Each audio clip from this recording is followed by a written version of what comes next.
दोस्तों अगर आप भी है पावर स्टार पवन सिंह के फैंस तो हो जाइए खुश, क्योंकि अब पावर स्टार पवन सिंह का नाम लेने पे लैपटॉप फ्री।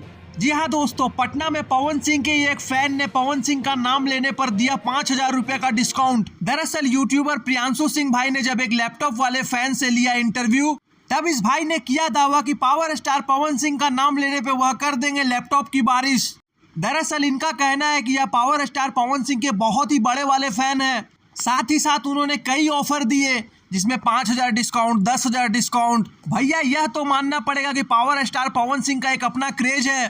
तो अगर आपको भी चाहिए अच्छे से अच्छे बजट में लैपटॉप, तो पावर स्टार फैंस उड़ा दीजिए गर्दा और लपक लीजिए इस सुनहरे अवसर को, क्योंकि अपने पावर स्टार जो भी करते हैं वो पूरी भोजपुरी इंडस्ट्री में लकीर बन जाता है। तो दोस्तों आपको ये न्यूज कैसी लगी और आपको भी लैपटॉप चाहिए तो जरूर ले, पटना में यह लैपटॉप का सेल लगा हुआ है। धन्यवाद दोस्तों, और हमारे भोजपुरिया भास्कर चैनल को जरूर सब्सक्राइब करें।